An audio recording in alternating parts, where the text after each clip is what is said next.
তো চলো আজকে রোজকার মতো মাকে প্রণাম করে বেরিয়ে পড়লাম একটা প্রোগ্রামের উদ্দেশ্যে। আজকে তোমাদের দেখাবো বাঙালি বিয়েবাড়ির অনুষ্ঠান কীরকম হয়। আজকে আমি চলেছি বাঙালি বিয়েবাড়ির অনুষ্ঠানে। গাড়ি এসে গেছে, গাড়িতে উঠে পড়েছি এবং যাচ্ছি রাস্তা দিয়ে।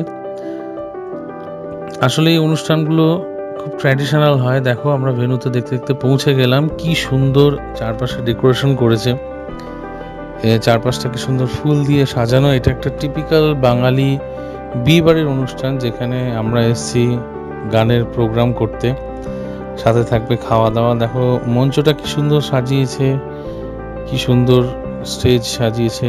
খুব গরম ছিল আজকে, ওয়েদারটা প্রচণ্ড গরম। বসে আছি ফ্যানের তলায়, একটু হাওয়া খেয়ে নিই। তো চলো এবার একটু টিফিনের উদ্দেশ্যে চলে যাই।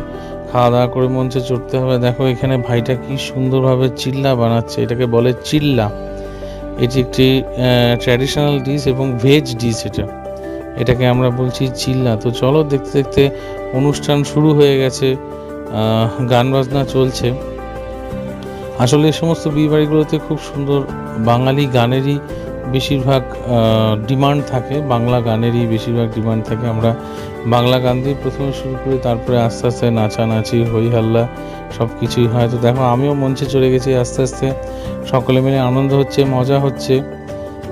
প্রোগ্রাম একদম জমে উঠেছে। দেখো আমাদের অডিয়েন্সরাও ধীরে ধীরে নাচানাচি শুরু করে দিয়েছে। দেখো কি সুন্দরভাবে সবাই মিলে আনন্দ করছে এবং ধীরে ধীরে এবার প্রোগ্রাম শেষের পথে সকলে খেতে বসেছে। আমরাও বসে গেলাম খেতে।